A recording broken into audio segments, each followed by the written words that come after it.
Hashtag fund Kaveri engine, एक hashtag जो social media पर तेजी से ट्रेंड हो रहा है। लोग सरकार से अपील कर रहे हैं, हमसे पॉपकॉर्न का 30% टैक्स और ले लो, लेकिन डीआरडीओ को ये इंजन बनाने के लिए भरपूर फंड दे दो। पूरा एक्स इसी तरह के मीम से भरा हुआ है। लेकिन ये है क्या? कावेरी इंजन भारत का एक अंडरगोइंग जेट इंजन प्रोजेक्ट है जो पिछले 40 साल से चल रहा है और अब तक पूरा ही नहीं हुआ।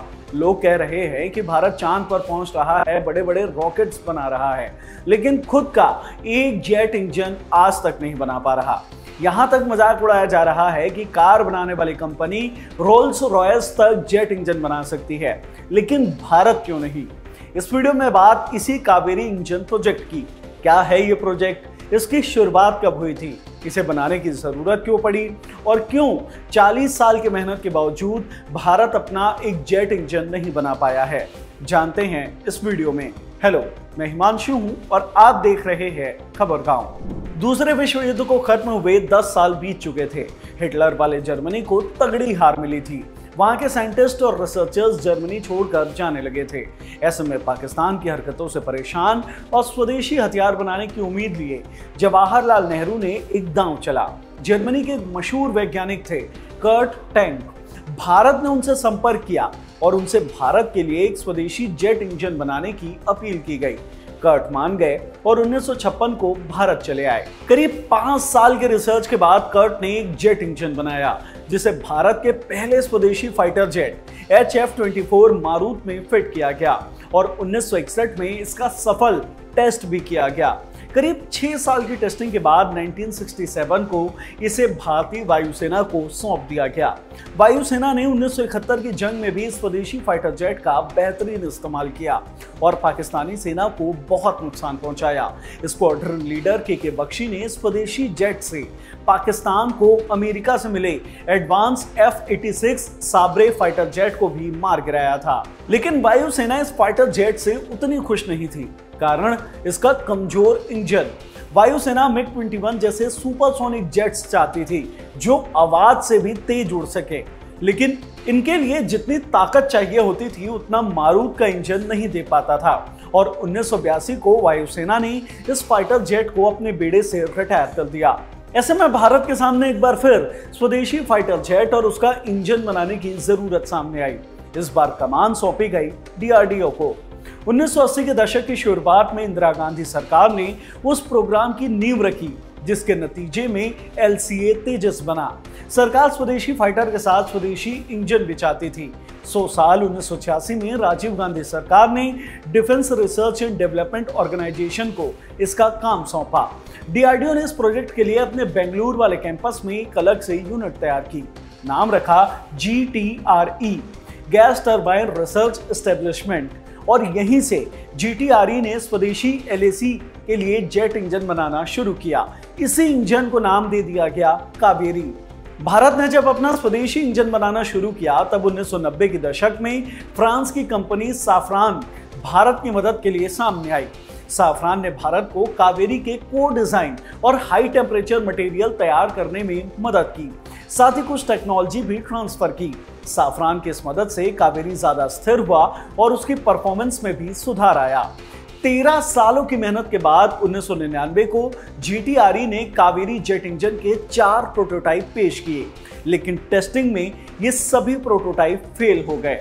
इस जेट इंजन में उतना थ्रस्ट था ही नहीं जितना किसी फाइटर जेट को उड़ाने के लिए चाहिए था। इसका वजन भी ज्यादा था और यह इंजन हाई टेम्परेचर को झेल ही नहीं पा रहा था। ऐसे में भारत ने मदद के लिए नजर उठाई, पाया कि दुनिया में 5 ही देश हैं जिन्होंने अब तक जेट इंजन बनाया है: अमेरिका, रूस, चीन, फ्रांस और ब्रिटेन। लेकिन इनसे मदद मिलना न तब आसान था और न अब है। उस वक्त मदद न मिलने का कारण था अमेरिकी प्रतिबंध। क्या थे ये अमेरिकी प्रतिबंध? साल 1974 में सफल परमाणु परीक्षण के बाद साल 1998 में अमेरिका के दबाव में न आते हुए भारत ने पोखरण में दोबारा परमाणु परीक्षण किया। इससे भारत के हाथ लगी अमेरिका की नाराजगी। अमेरिका ने भारत के ऊपर आर्थिक से लेकर सैन्य और टेक्नोलॉजी के स्तर पर कई सारे सैंक्शंस लगाए, जिससे तकनीकी के आदान प्रदान पर भी रोक लग गई। अमेरिकी सैंक्शंस के चलते ब्रिटेन और फ्रांस ने भी मदद का हाथ पीछे खींच लिया। बचे चीन और रूस। चीन से मदद की तो उम्मीद ही नहीं थी। ऐसे में भारत की मदद आया उसका पुराना साथी रूस। भले ही 1999 में कावेरी के 4 प्रोटोटाइप फेल हो गए थे, लेकिन साल 2000 के दशक में रूस ने भारत को उसके जेट इंजन टेस्ट करने की सहमति दे दी थी, लेकिन यह इंजन सफल नहीं हुआ। भारत पर लगे अमेरिकी प्रतिबंध साल 2000 आते आते हटने लगे। अमेरिका में सरकार बदली और नई सरकार ने भारत के साथ उनके लाइट कॉम्बैट एयरक्राफ्ट के लिए इंजन देने की डील पर साइन कर लिया। साल 2001 में पहली बार अमेरिकी कंपनी जनरल इलेक्ट्रिकल्स के बनाए F404 F2J3 after burning turbofan engine को भारतीय LCA में लगाया गया और 4 जनवरी 2001 को पहली बार विदेशी इंजन के साथ स्वदेशी LCA ने सफल उड़ान भरी। साल 2003 में इस LCA को अटल बिहारी वाजपेयी सरकार ने तेजस नाम दिया।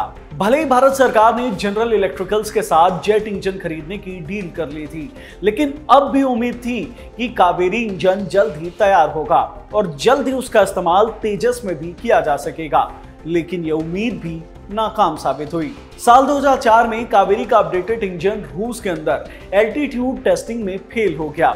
इस इंजन को 80 नॉट थ्रस्ट पैदा करने के लिए डेवलप किया जा रहा था, लेकिन यह इंजन इसमें फेल हो गया। इसमें मेन 4 गड़बड़ी सामने आई। पहला, कंप्रेसर स्टॉलिंग, यानी कि इंजन के अंदर हवा का प्रवाह अस्थिर हो रहा था।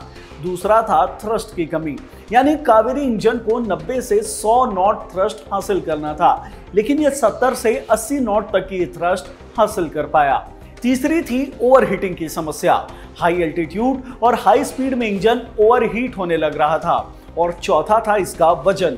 यह इंजन तेजस जैसे हल्के फाइटर जेट के लिए बहुत ज्यादा हैवी था। साल 2004 के इस फेलियर के बाद भारत सरकार ने कावेरी इंजन को इनिशियल प्रोडक्शन बेल्ट से ही हटा लिया और 2008 में इसे तेजस प्रोजेक्ट से ही हटा लिया गया। सरकार ने यह तय कर लिया कि तेजस को अमेरिकी कंपनी के बनाए fighter jet F404 GE F2J3 के साथ ही तैयार किया जाएगा।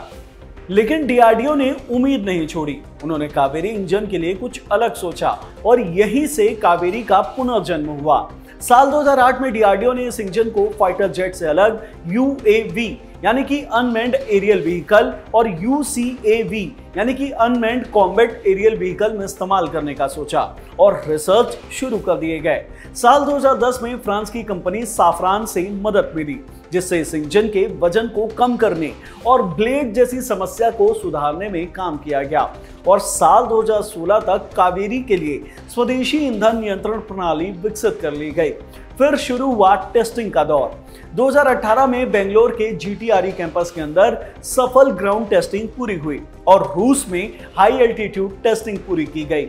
जुलाई 2023 से अब मई 2025 तक लगातार कावेरी इंजन की टेस्टिंग जारी है। अभी रूस में कावेरी के फ्लाइट टेस्टिंग का काम जारी है, जिसमें II-76 टेस्ट बेड पर 70 घंटे की कठिन परिस्थितियों में टेस्टिंग भी बाकी है, जो रूसी अधिकारियों से स्लॉट मिलने पर पूरी की जाएगी।